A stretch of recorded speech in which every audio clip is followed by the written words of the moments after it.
Okay. Assalamu alaikum, everyone. Welcome back to our second session on this Sunday morning/afternoon. We have two guests for this next session, and the title of this one is Maintaining Student Spirituality in Remote and Hybrid Schooling. So, Bismillah ar-Rahman ar-Rahim, Alhamdulillah Rabbil Alameen, As-salatu wa-salam ala Sayyidina Muhammad wa alihi wa sahbihi ajma'een.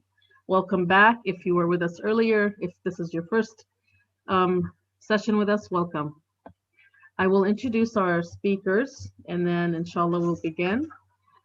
Do remember to please stay on mute and put your questions in the chat, and we will have a few minutes for Q&A at the end of the session.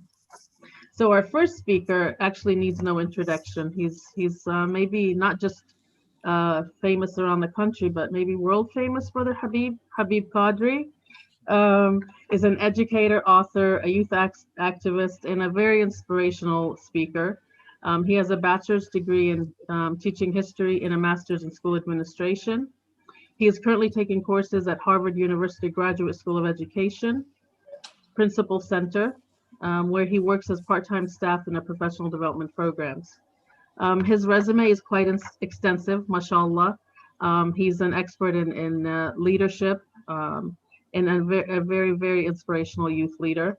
So we look forward to hearing what he does at his school. And he can talk a little bit more about the schools that he works with in Illinois. Joining him today is Saad Qadri, who, give me a second. Sorry.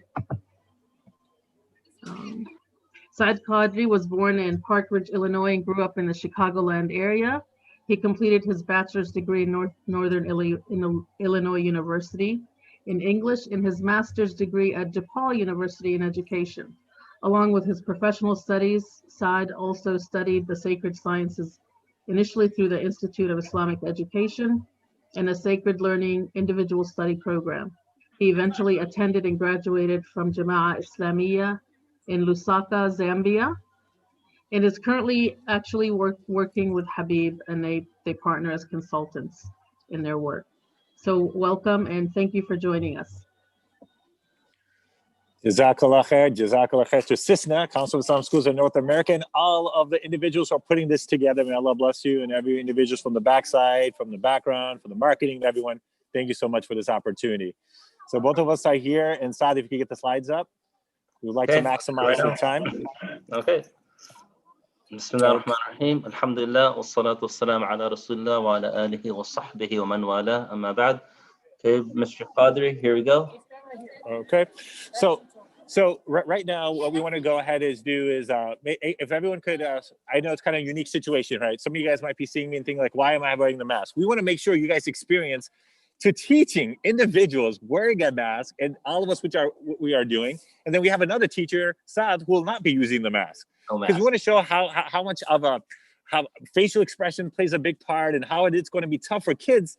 If you're having a hard time and like, well, man, this is hard to kind of see how Habib is with the mask on. This will help us kind of get a better understanding of how our kids are feeling right now. So the first slide that we want to go ahead and begin is that before we talk about how do we teach these kids, especially in Islamic studies, spirituality in the classroom, we need to first look at some of the challenges kids are going through. The first slide, go back. Okay, so the first one we want to think about, so what are some of the stressors going on, right? Just in life, just general life, take away COVID. You have major traumatic events happens, which is sicknesses or death or an accident, which kind of changes people's lives, right? That happens, which is mostly a unique situation. Then the second one is significant life changes that happens. Sometimes it could be someone's kids going through a moving, they're going through a divorce, they're going through academic failure, they're going through a COVID. And now due to COVID, you have individuals who've seen people who are sick. You got people who are dead and have accidents. You've had people who, in this situation, had to maybe move from their place. Their parents had to lost their jobs. So you see that that's played a big part. Then you have the daily hassles that are in a regular stressors that a child has. It's the friends, environment, and social media. But now they're not getting to see their friends. Then their environment changed because now they're home all the time. They're not able to teach the way that they want to go ahead and teach. Then the third is that they have social media, and now they're online a lot more than they need to be, and which is also could be another effect. So what you'll see is that there are already stressors. And these stressors, you might think like, okay, brother, this is Islamic studies. Why are we worried about this? But I want you to realize these things that are going through, Allah has answers for. And then we ourselves have to deal with this, because later on, Brother Saad's going to talk about how important ibadat is, not just worshiping Allah with our 5 daily prayers. There's a lot more, which Brother Sheikh Saad will talk about in a few seconds. But right now, I just want you to realize these are the background things that I wanted us to understand. Then you'll take it down and let's break it down more. So those were general stressors. Now you have the other stressors, which is school stressors. The school stressors you'll see, which comes from examinations, could be one. You could see deadlines that they have for exams, and now they're trying to figure out, and especially if the kids are already not organized, this is going to be a tough time for them in COVID to make sure that they're organized. Now they have to returning their studies to make sure they can balance that off. You might have some individuals they have to maybe work now to help out their family, right? You saw some high school kids are now they're limited with their financial funds to have enough laptops so they could be online at the same time. So they're sharing laptops or they're sharing their classrooms, right? So that by itself becomes a difficult part. Sometimes some kids are having difficult organizational, right? Because just for them to kind of go ahead and try to figure out how things should be done properly, that could be a problematic thing that they have.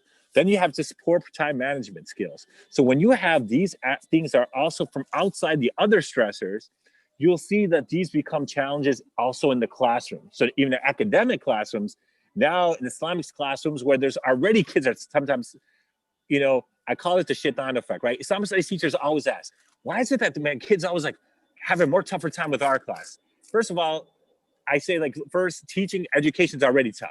Then academics is tough. But when it comes to religion, that's when Iblis also gets in there, trying to really tell kids why are we taking this class? Do we really need this class? It's not going to benefit. Is this grade going to affect me?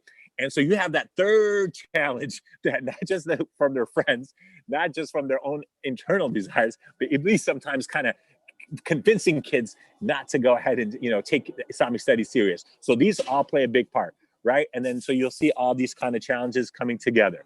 Next slide. So with these stressors, you'll see that all these factors kind of have when you have these, if kids are not doing well, then the first thing they're going to worry is about failing. And especially in Islamic studies, they're like, oh my God, my GPA could be messed up if it's not for this class, right? So you'll see all these other factors. And sometimes you see parents already like, look, as long as they do somewhat good in Islamic studies, we're okay, right? Because as long as they pass, right? But now when they're not doing what they need to do, but you don't want to fail them because you don't want them to have this bad taste of the faith, it's a must challenge. And the reason I'm bringing this up because I know when people brother, you don't know Islamic studies. I myself have taught Islamic studies and I still teach. I even taught 2 years ago. Even as a principal, I taught Islamic studies class just to see how things are.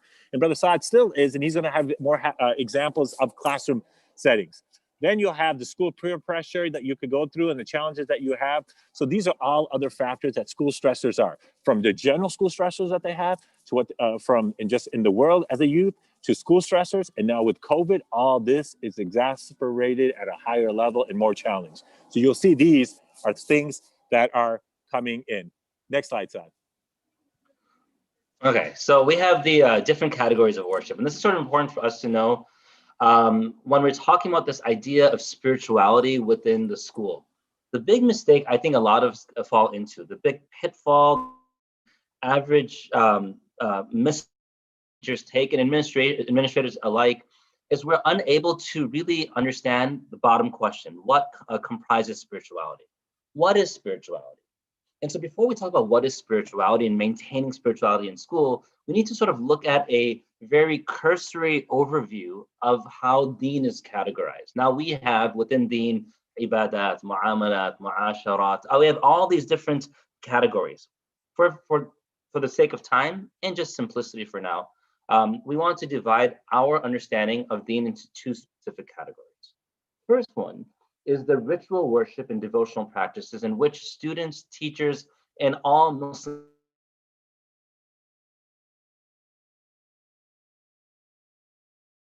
such as the performance of Hajj, such as our fasting in and outside of the month of Ramadan, such as the prayer that we participate in either voluntarily or as a involuntary act. Involuntary, I mean over here completing a fard. These are ibadat. And unfortunately for the vast majority of Muslims, maybe not your Islamic school, maybe not you, we stop here at ibadat, and then as a result, deen and spirituality is only ibadat.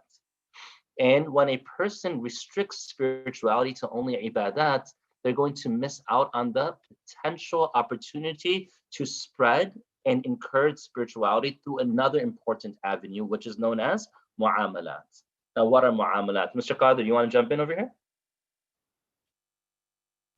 So that now when you have the muamalat issues, right? So this is where we want to go ahead and realize that, hey, the stuff that we just talked about earlier, those challenges that kids have, are also muamalat. And then as Islamic studies teachers, we need to make sure that we have answers and saying, hey, right now you're maybe feeling tough. You may be feeling down. That even if you stay positive, that you get rewarded for this, right? And that's something that's so important, that if when we tell our students that even what we're going through in this process is also part of the deen, it changes that mentality. And saying right now, I know some of you guys right in this class may be feeling like, struggle, but that challenge of you hanging in there is also a form of worship, right? Just learning this form in this class. And then what we want, so that changes that whole aspect of this idea of not just salah prayers, because we sometimes get so caught up on just that.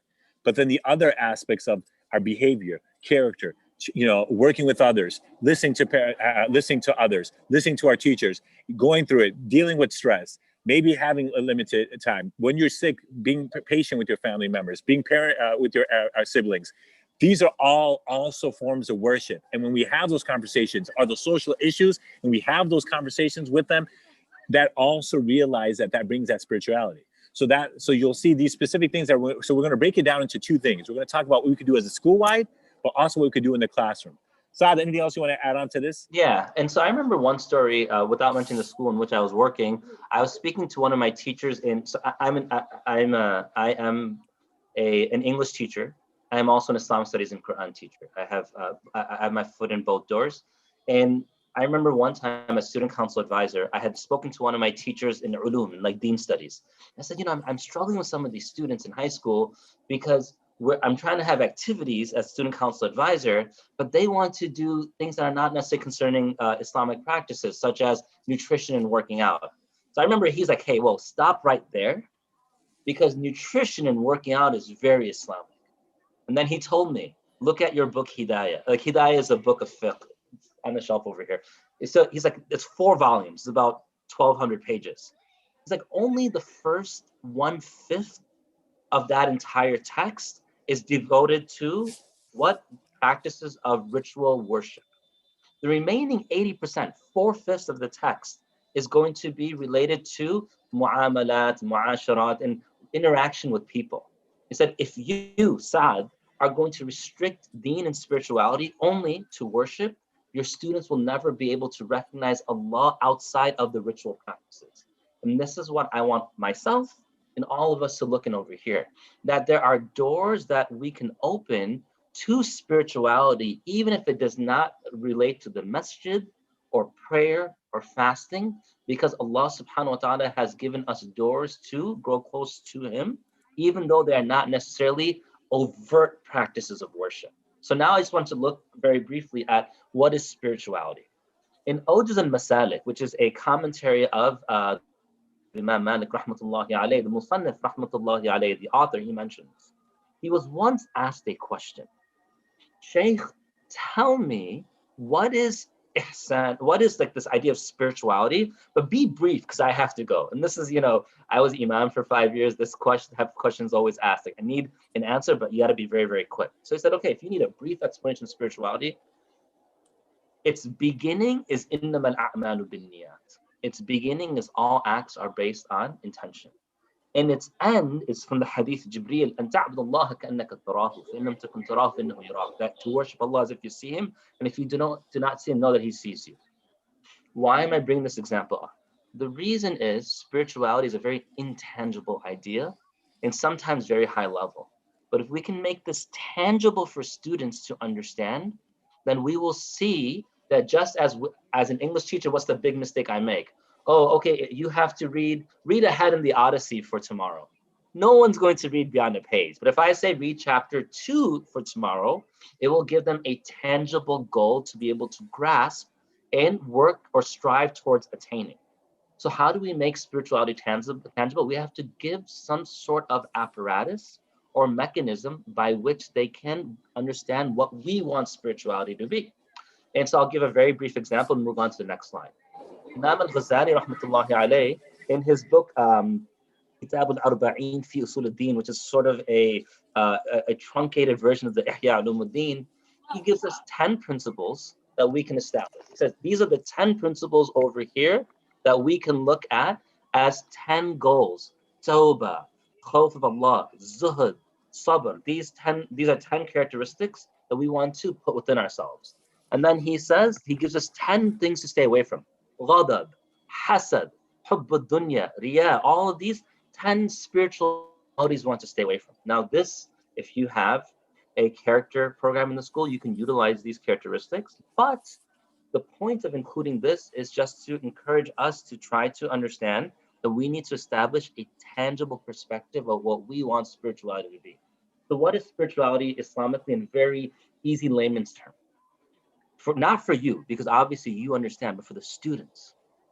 If they fulfill all their ritual obligations, not the extra obligations, if they fulfill their 5 daily prayers, as we see in multiple ahadith, the Prophet ﷺ said to that person, he will be a person of paradise, or you will be a person of paradise. So we have to define for them that if you want to be spiritual, you don't have to fast 60 days straight with only 1 almond and 1 date and a sip of water. Perform what is expected of you.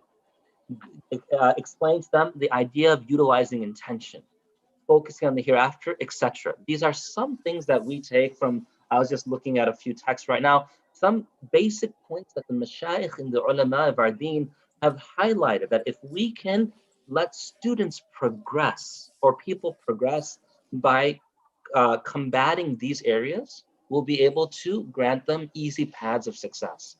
All of these can be done within the classroom, and which we will go through shortly. And all these can be ways that the school can help tackle distance from Allah and help introduce closeness to Allah. Mr. Qadi, you want to jump in here at all, or should we go to the next slide? We can go to the next slide. So what we wanted to do is we want to make sure we have time for you guys for Q&A, but we want to also make sure, I'm a big person about, let's do what are some tangible things that we could all do, right? And this is so important because we wanted to give you guys first a background. So hopefully you guys understand a few things here. First part was, hey, let's just try to get a better understanding, like, hey, kids are going through challenges in life in general, especially teenagers. All of us are going to have those. Little stressors are stressors for everyone, adults, kids, youth, every teachers. But with this, plus with all that is going on with COVID, social injustices, elections, you'll see that a lot more of this is added on. Then we realize that we want our kids to realize that when they think of spiritual faith, they always sometimes think of just like the salah and the foundational things, and not realize that it's not just the ibadah, the muamalat, that Allah will look at us, and that character is going to be such an important thing. So kind of having those building blocks, and then for you guys to also understand, I want to see like, okay, what are certain things, especially if you're remote learning? Like, so our school, we've been in remote learning majority of the time, right? We've had maybe our early childhood. Some schools are going hybrid. Some schools are been completely remote. Some people have been at school majority of the time with all the grades hybrid, right? So you'll see that there are various scenarios here.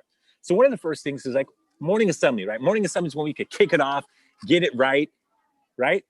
And now the question becomes, well, how can we do morning assembly? So do we do a school-wide morning assembly? Do we do a group morning assembly? Do we do a class morning assembly? So we looked at a few things. We thought, okay, wait a minute. If we do a school-wide, then we realized that we could have that morning assembly. Everyone class starts at 9 o'clock, get there at 8:45. Then we realized sometimes our middle school, high school kids might not log in or just at 9 o'clock because it's not really like, you're not going to get marked out for, missing attendance. Like, really, are you going to be like punishing them? Like, what can happen?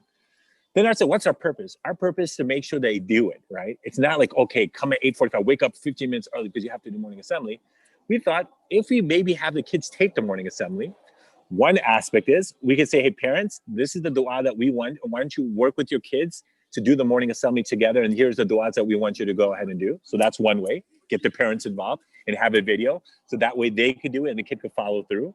Then the other thing we thought to ourselves was, wait a minute, if we just do it in the classroom, if we do it in a classroom setting where if we have that, take that 9 o'clock and say, you know what, we have that 35 minutes, but take 5 minutes. That first period class, everyone's going to get there. And have the video and the kids follow the video. That way we knew that at least more than our 700 of our kids will now follow through. If not, when we had that come 15, 20 minutes early, we might get 100, 200 kids to come. Here, now the teacher's there. We've got all the teachers to make sure that they recite. Then we got all the other individuals to go ahead and the students to recite. That's a win-win situation. And now you're building and saying that, hey, the teachers and even the reading teacher, English teacher, science teacher, social studies, they're going to do the morning assembly because that's important to them. And they're bringing the spirituality in the classrooms. And we kind of thought, let's do the morning assembly there. And you could still do a videotape once a week, every switch off with different people. And that we get the kids' schools involved too. Saad, you had something? Yeah, and one of the things that you were mentioning that we did in our first period class is that we said, okay, we're going to have the morning assembly for the school. Homeroom begins 5 minutes before class begins for first period. But first period, we're also going to do in-class assembly, but we'll actually do, for those of you who are wondering, our school, the way we did it was the administration had a pre-recorded assembly that's played 5 minutes before the first period class. Students come for that class, well, we hope they do, for that assembly. But then when class starts, we actually do a second set of du'as that take about 2 minutes. But they're not the ones that were covered in the morning assembly. That way, students don't think, oh, I can just skip the morning assembly. Now they've come to the morning assembly, they're able to recite Surah Al-Fatiha, the 3 quls, they were able to recite Ayatul Kursi, those morning ad'iyah. And then we threw in some different ones for the older students, like Bismillah al-Ladhi, from Imam Nawawi's compilation, Bismillah al-Ladhi la yadurru ma'a ismihi shay'un fil ardi wa la fis sama'i wa huwa as-sami'ul 'alim, and others similar. And what we did was we took about 30 seconds to give a different dua every day, so students were motivated. But oh, if I recite this 3 times, Allah protects me. If I recite Sayyidul Istighfar, Allah, and I pass it before Maghrib, I'm guaranteed paradise, etc., etc. So what Mr. Qadi is mentioning here, you can either do both of them, the morning assembly twice over, or you can take advantage of that first initial few moments before class to just teach that one new dua or 2 new duas at that early time, so students are able to gain the benefit of the congregational opportunity as well as the individual opportunity in class. And then the second thing is that what we used to have is that the girls, every graduating class, 8th grade girls had to give a school khatara, right? And our boys had to give a khutbah. We're like, okay, what can we do? So one idea was like, hey, you know what, at least maybe now it could be, can we do it school-wide, or do we go ahead and do it, by in class and have that 3-minute khatara that they could do just to kind of get them motivated, right? Or the other conversation we're saying, hey, knowing that it's going to go longer, and something that we're thinking now is that, hey, maybe just like on Friday, there's a lot of times like a lot of virtual footballs without the salah, just like a talk. Get our kids to now go ahead and tape it. And now it's going to be there all the time. So there's things that we're even evolving as we're like, okay, this is getting longer than it needed to. We're seeing it live, but kids are not there. And it's hard for us teachers when you can't see people. And I'm a very animated person. So even for me right now, when I don't see the people, it's hard for me to kind of connect. And sometimes I know, like when I would give it to Saad, if we're close together, we could see our eyes and we know that, hey, I want to come in. So you'll see that it is a challenge. So you got to, as we're looking, you got to think of how we can make it better. Then the other aspect we thought was, okay, well, what about getting the parents involved, right? So we did make the tape and said, we told parents, hey, why not you guys also participate? Then the other aspect was like, hey, let's go ahead and a school-wide, we had a talk and we have a game show. So every month we have a game show and a 5-10 minute talk. And we're getting about 100 to 100, 90 to 110, 115 participants. So that's families, right? Because everyone's logging in one time. And that kind of shows us. And so are we able to, I don't want to mess up our thing. Do you think we could be able to show a video, or should we do that at the end?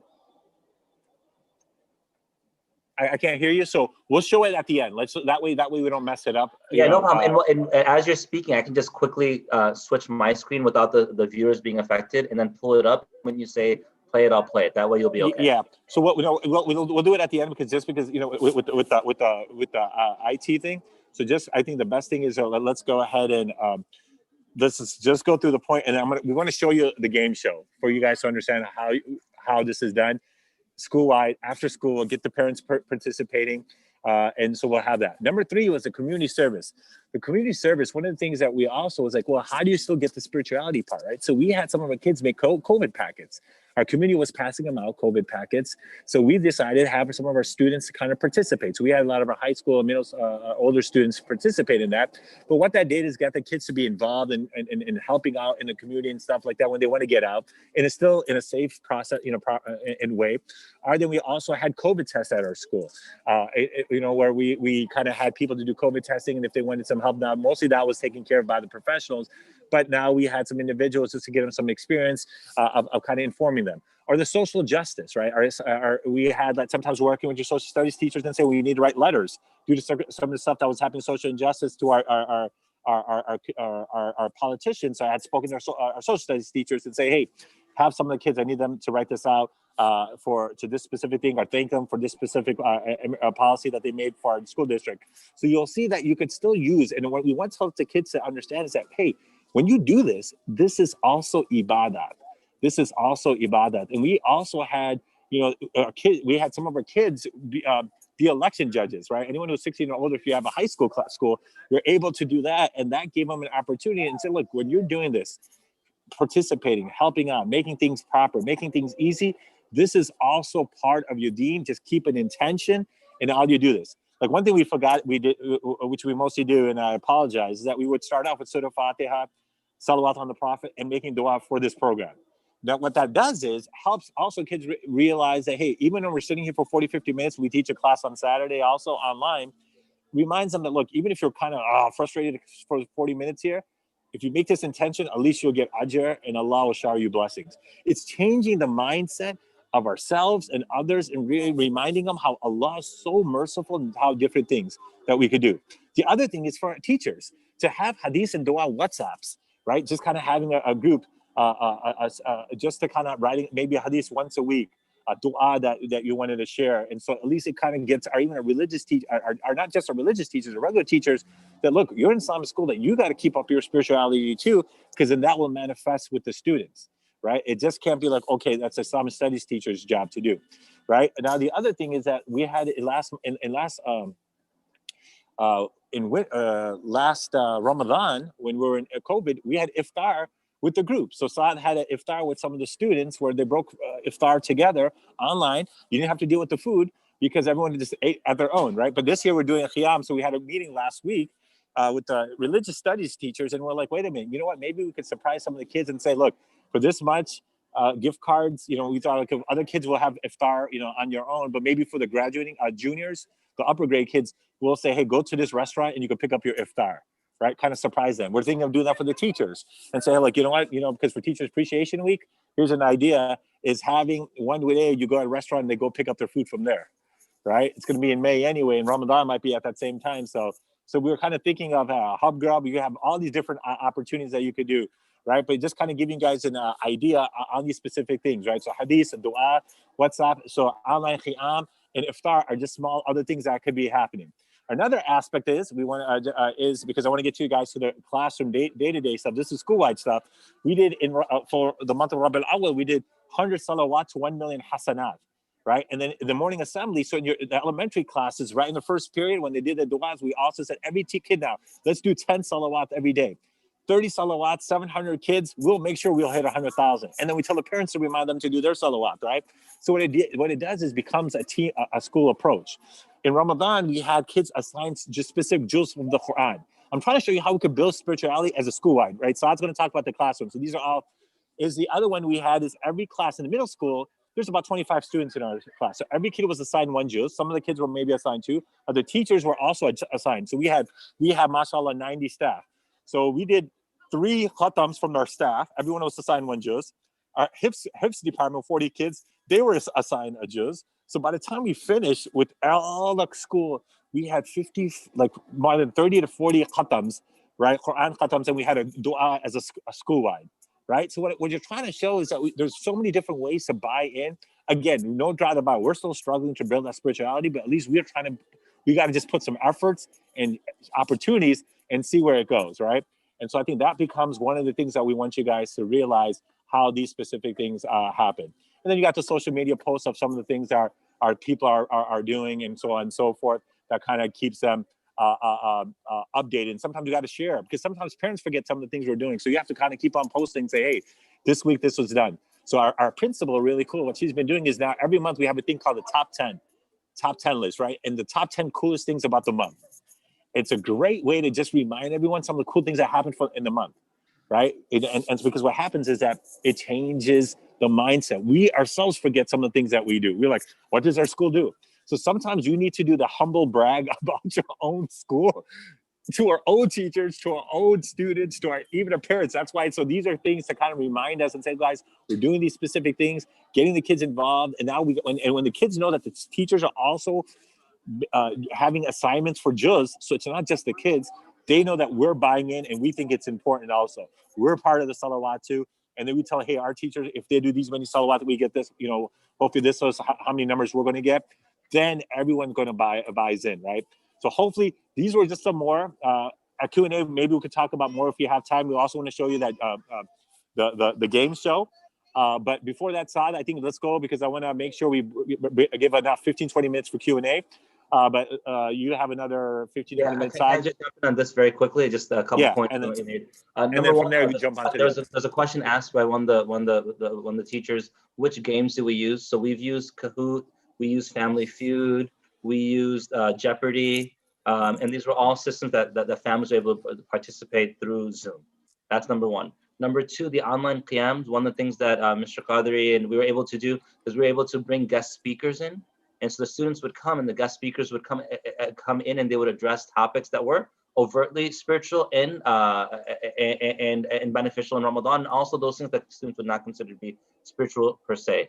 The million hasanat, the 100,000 salawat, one of the things that we did was we tried to every Friday have a unique durood or salah on Nabi.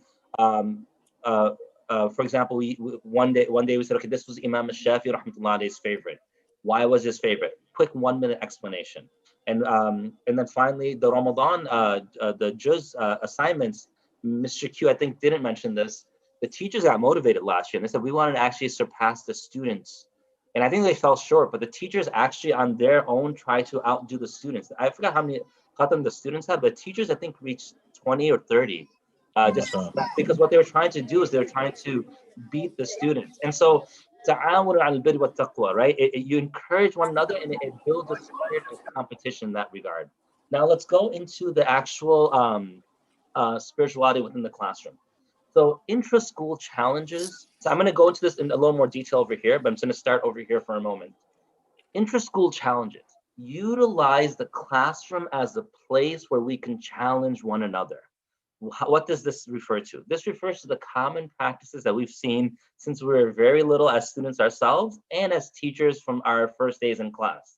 We have we have contests, sometimes boys versus girls, or we'll have a contest versus two sides of the classroom. In spirituality, we can do the same thing.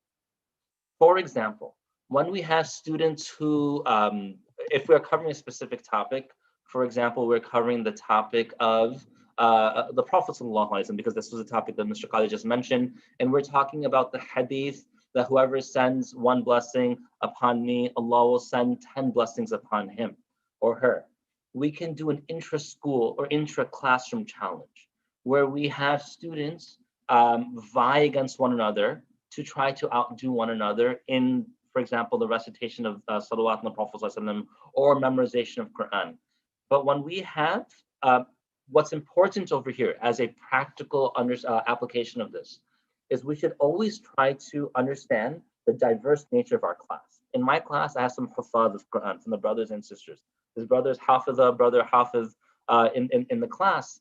If we always do competitions of memorization, it will not be fair for the other students who are not hafiz or hafiza. But if we have an inter-class competition on memorization of certain ad'iyah, we say, for example, the memorization of Sayyid al-Istighfar. The person who can recite Sayyid al-Istighfar first in this class, the team that does so first, will be able to get A, B, and C. It creates the competition within the class to vie against one another for things that are positive. Now students might say, oh man, okay, so stupid, so dumb. But we bring from examples in hadith. As teachers, we have to have our responses ready. How Abu Bakr radiallahu anhu, Umar radiallahu anhu used to constantly, like the example of Tabuk, when Umar radiallahu anhu brought half of his wealth, and Abu Bakr radiallahu anhu outdid him with all of his wealth. or after the Prophet passed away, when Umar radiallahu anhu tried to take a name from the list of serving the elders in the community without letting it be known, only to find out that Abu Bakr took that name radiallahu anhu before him. So when we have the challenges, the first thing we want to do is to look at the class and see what are their strong points, what are their weak points, and make sure that a challenge coincides for each one of those, which we're going to get into the next in the next slide. Cross-curricular work with other subjects. When spirituality is seen that something that only Quran and Islamic studies class focuses on, it will not be successful. Why? Because we are compartmentalizing deen to a 30 or 45-minute period. We want them to see deen as a 24-hour, 365 days of the year idea. What it is. And if Islamic studies is the only time where Islam is mentioned, then it almost sets up the school for failure. Whereas if we are able to imbibe Islamic character principles within other subjects as well, and together cross-curricular assignments, which I'm going to show, it has yearning to be more spiritual. Ansar system is something that we often do in some of the schools where we have certain students, maybe seniors and juniors, or eighth graders if it's a junior high school, will be a buddy system with students who are younger, and then they'll goals that Ramadan is coming. It's only 3 months away. It's only 2 months away. What we are going to, it's only 1 month away. What we're going to do is we're going to let's work together. How about we together fast Monday and Thursday this week? Done. This week, let's make a goal. Let's give 25 cents in sadaqah. And it's always best to have a teacher mentor over it. Now, you might be saying, well, this isn't the classroom. You can work it within the classroom as well. Guest speakers and documenting growth. I'm going to go into the example from everyone here. So what did we do for pairing up zeal with deen? Islamic studies class was we divided students up into groups of 2 or 3. What we did was establish the Ansar project. And basically we said, you are the Ansar. And we did this in the school as well for new students.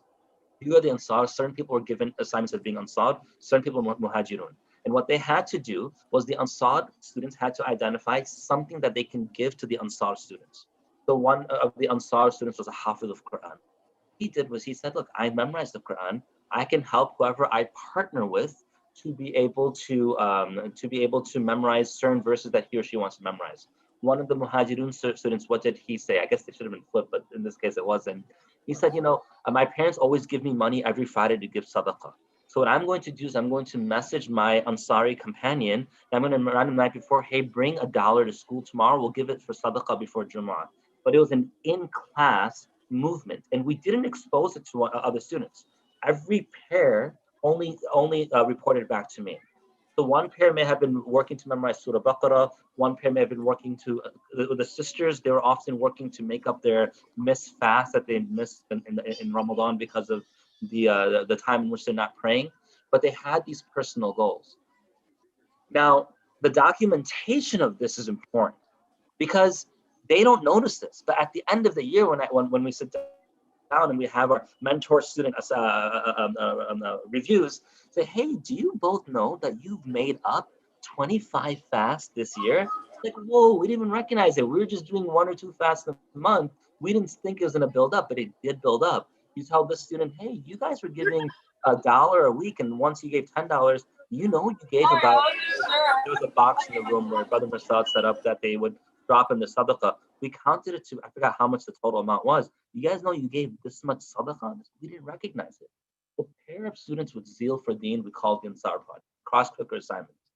If you're, for example, every subject will be different, but in English class, what we did, we were studying a book called The Picture of Dorian Gray, PODG, Picture of Dorian Gray. This was this was a book that spoke about a person whose soul was decaying while his body was not decaying. And so what we were able to do is we would say this is a very spiritual topic. It's this idea of a person whose soul is completely decaying due to sin.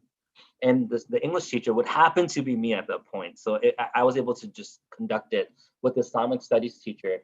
We sat down and we began to use this subject, and then they were talking about the nafs in the other class, in the Islamic studies class, and we were able to pair our classroom work together. So the English students saw that we can still take away from English class things that are spiritual.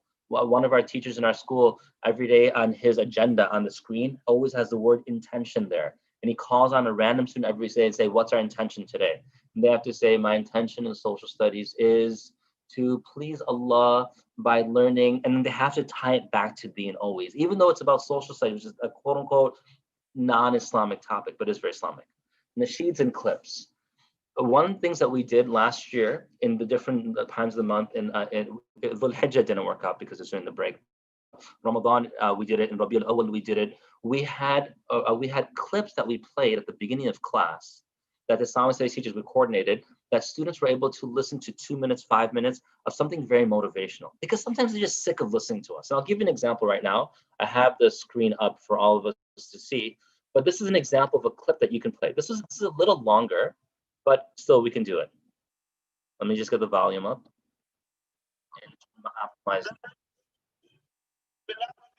Who would often give the adhan, and then he would call the Messenger of Allah, and the Messenger of Allah hadn't come out, so he went to call the Messenger of Allah sallallahu alaihi wasallam, and he saw the Prophet sallallahu alaihi wasallam that he was becoming conscious and then unconscious, and Bilal said, "Wa huzna." He said, "What grief?" He said, "What grief?" He said, "I wish my mother had never given me birth that I see this day, or that I had died before seeing this day." And then Bilal went to give the adhan and he became unconscious. And then when the Prophet ﷺ passed away, the narrations mention the Prophet ﷺ body was still not buried. And Bilal gave the adhan. And when he reached Ashhadu anna Muhammadan Rasulullah, often when he would reach this state, the Prophet ﷺ would come out of the house which was adjacent to the masjid. And he looked and there was no Messenger ﷺ. And the narration mentioned that Bilal began to choke and he began to cry, and all those around him began to cry. It's going to come back to, I would love to go through the whole clip. I love that clip. But it's an example of sharing a spiritual moment with the students.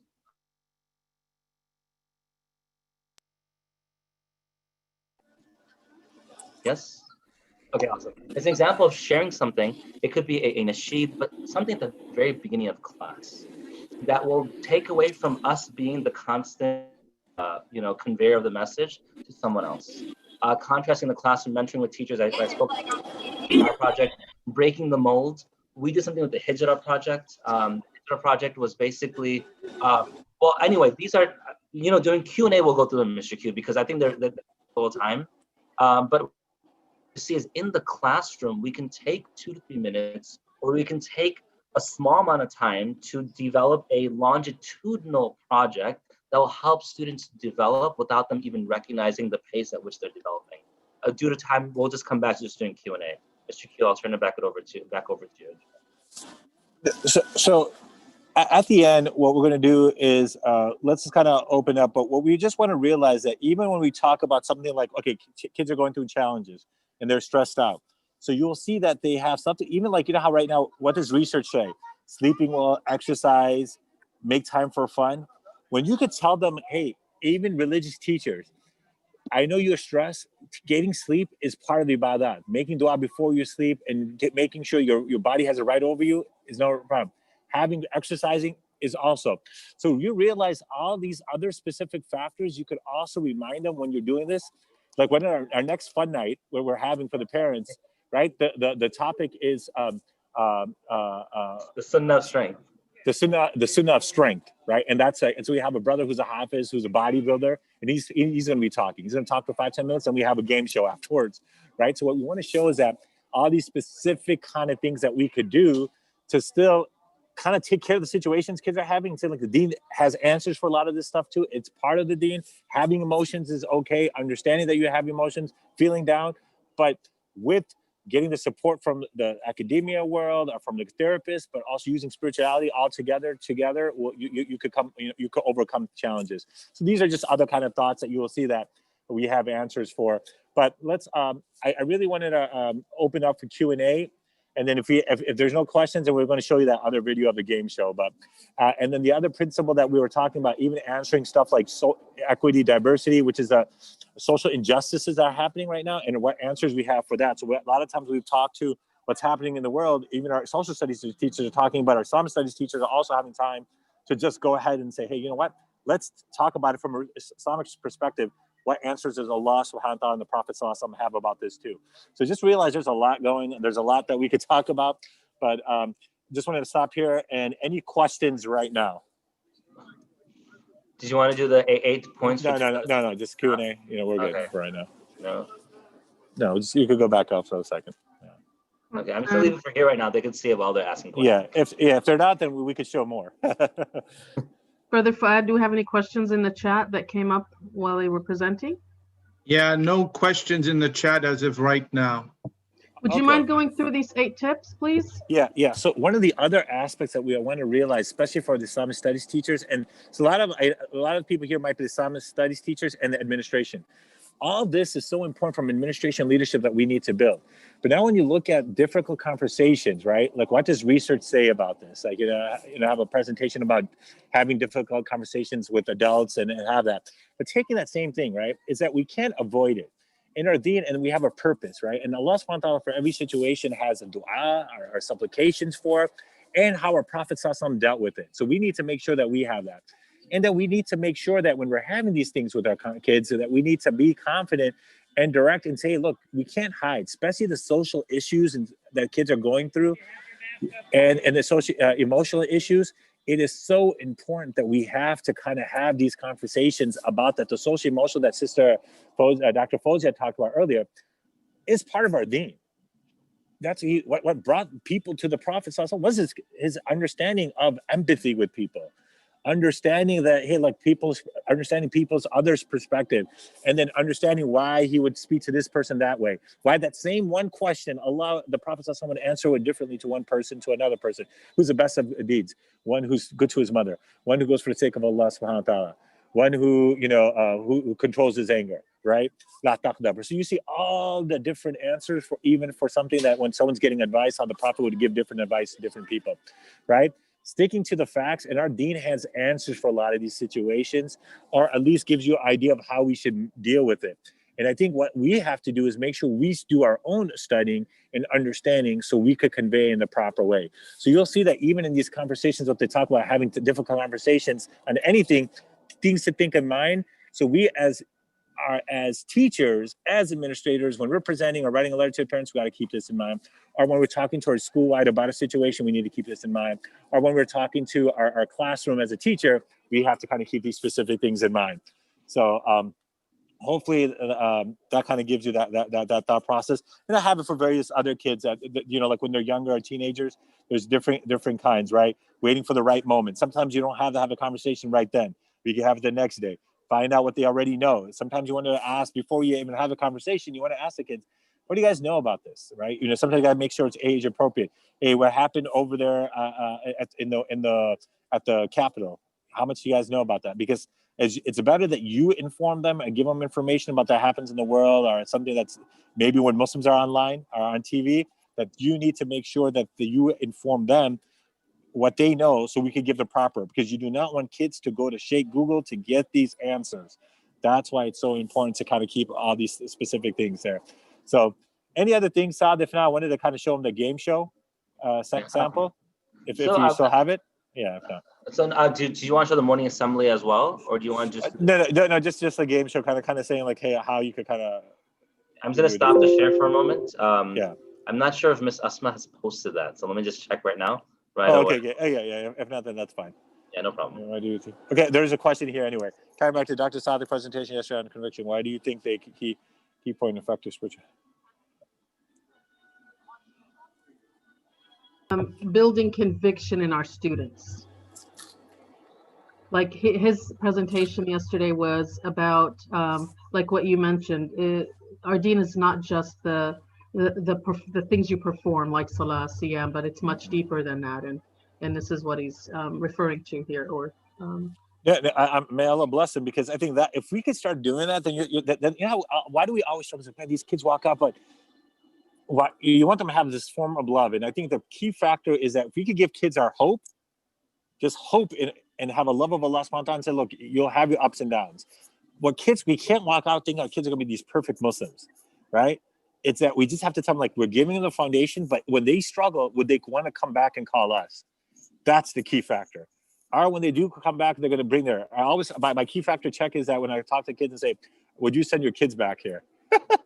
Right, and that shows. Yeah, and It's so important, Brother Habib, what you said, that we allow them to make mistakes and know that it's okay to make mistakes. This notion as parents and as educators that the kids have to be perfect little Muslims, it really is. I think it becomes overwhelming for them.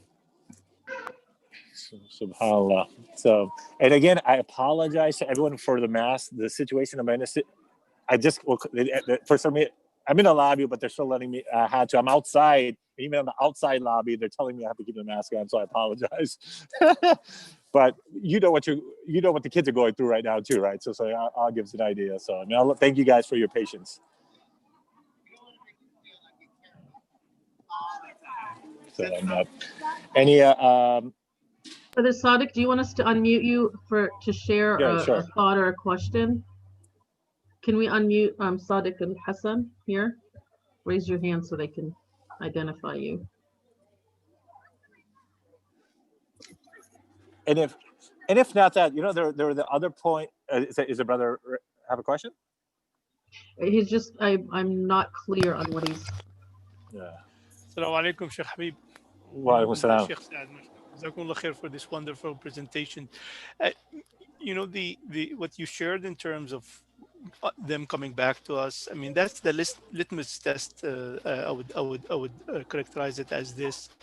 But what I'm looking for, like, to answer Allah barik, like that you have shared a list of activities, the Ansar project and all these beautiful projects that you have shared, but there would be, I would assume, like a foundation from which these activities that came from, like guiding principles in general, that will keep that spirituality building as the key driver here, and not just turn it into more of a just traditions, the key word that Dr. Sadiq used yesterday.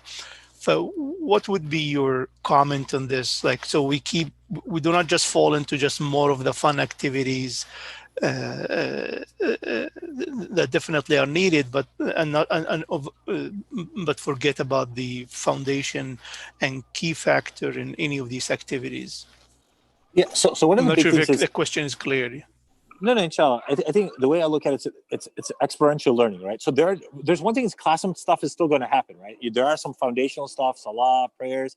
So those are things. We even have graduation requirements, right? From graduation requirements for there's Amma, 40 hadiths, 25 du'as. So those factors, but we realize that we have to do other factors where they get experience of participating in regular activities and see how you can connect it back to the deen, right? And that's where the teachers administration has to make that connection, right? So it just doesn't become fun, but in that fun, you still have that reminder. So that's why even the idea, like what Brother Saad brought up, in winter months, we remind the teachers, remind the girls and say, look, if you have to still make up some du'as, this is a great time. Maghrib's only until 4 o'clock, 4:30. Hey, why not go ahead and do this? You have to make up some dua. These are great things. Or this is a great time you want to do a sunnah fast, Monday to Thursday, because it's, so what it does is kind of looking at as reminders, but having that. So what we do is we reinforce what the learning class, when we have that fun night game, all it is just still questions about the deen, but we just try to keep that another aspect of another way to kind of, you're competing with all this other stuff that's going on in the world. So I know we don't want to make where it becomes all fun and games and nothing else, but because the foundational stuff is happening, this is our other resource that we try to do. And then through experiential and saying, look, part of your just daily life stuff that you do is fine. Like right now, because not COVID, but like 2-3 years ago, we go to sports games and we purposely pray a salah there at a baseball game or football game, because we want our kids to know that's how you're going to practice it. So putting them in that aspect of it. So I completely agree. Yeah, I also about this. When it comes to this, and Jazakumullah khairan, may Allah reward you, is an excellent question. I think that we have to focus on. Sometimes things do become just traditions within the school, and so from my perspective, I think the first thing we have to recognize is that what is the school's objective when it comes to students, especially in terms of spirituality. One of the objectives I have for students now, this is what we've been teaching since, it's been almost 20 years.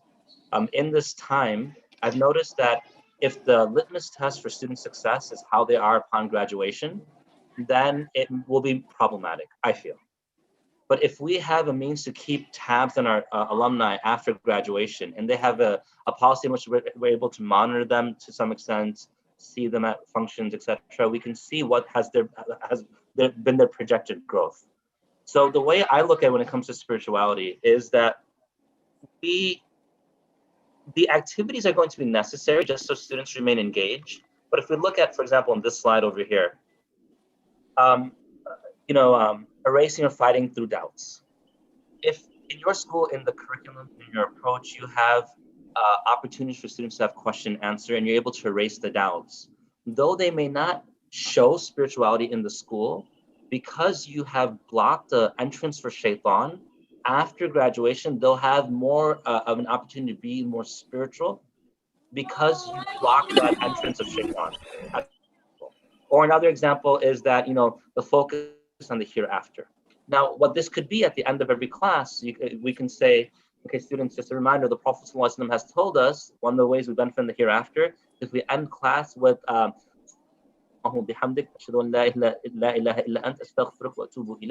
now our sins have been forgiven for any misspeak we may have engaged in this class.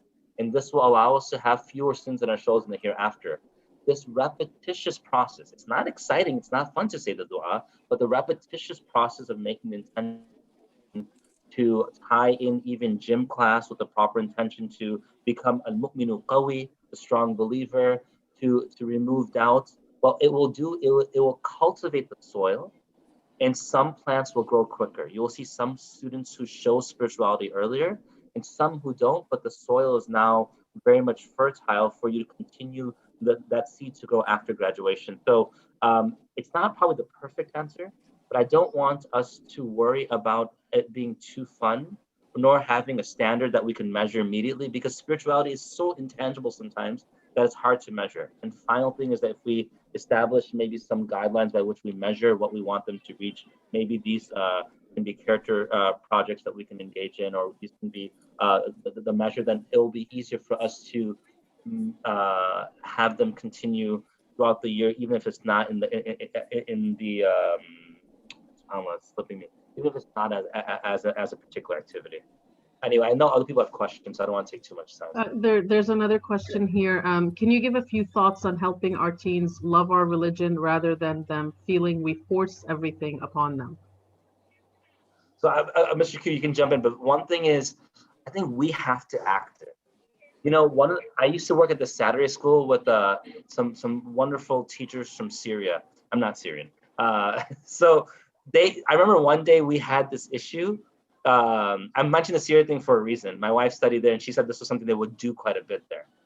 That when they struggled with students, I was struggling with some students, and the teacher came to me, the principal, and she said, "Saad, did you pray tahajjud this week?" And I was like, "Whoa, why are you asking me that?" And she said, "If you are not doing your istighfar, and you're not praying tahajjud, or you're not keeping on top of what you need to keep on top of, there will be less of a spiritual effect in your class." And I wanted to preface Habib's response by saying that when we want students to love the deen and we want them to show spirituality, we have to make sure that our private affairs and manners are going to strive towards the same ideal we want our students to reach. And so if we are showing love for deen, that will be the first step by which students will see this is not a forced curricular objective. Rather, this is a lifestyle I've chosen to take for myself, and one that I want to share with you because I find so much benefit in it. So anyway, Mr. Q, you can continue from there.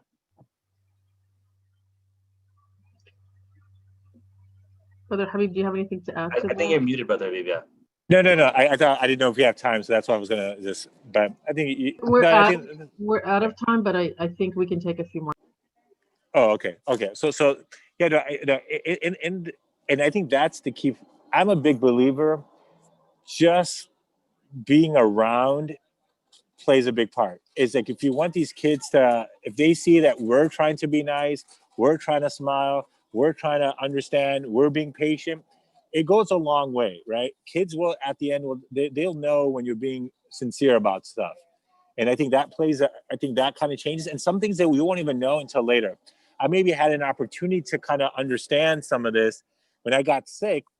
some kids wrote letters to me, right? Or emailed me. And then you realize, I remember you said this to me. And subhanAllah, I was like, I thought I never got to that kid. So that's why I want us to realize that we try to do our best, and Allah subhanahu wa ta'ala take care of the rest. And I believe the greatest sunnah of our Prophet is not the outer appearance, but his character. And if we could try our best, and we all struggle, but if we do that, and if our teachers could buy into that, and we all try to keep a positive thing, it will get there, because Allah knows our intentions at the end, what we could do, right? Inshallah. And I know I had got a lot of mistakes myself, and we know, and we made our mistakes, and then, but inshallah ta'ala, hopefully with Allah, we make dua that Allah makes our hearts sincere and our words, our actions sincere, and hopefully it goes through. But the more we could be around, because paper on words on paper might not affect that much as what they could see us do by action, inshallah ta'ala. Living our deen as examples. Inshallah. May Allah give us the ability to do that and lead by example for all our students. Thank you everyone for joining. Jazakumullah khair, brothers. That was beautiful feedback and some really practical ways to implement things in your classes and your schools. The email has been provided for you in the chat if you'd like to follow up with some questions. And we will now take a lunch break and salah break and come back for the closing session this afternoon, inshallah. Brother Saad, or Brother Habib with the closing dua. Saad, go ahead.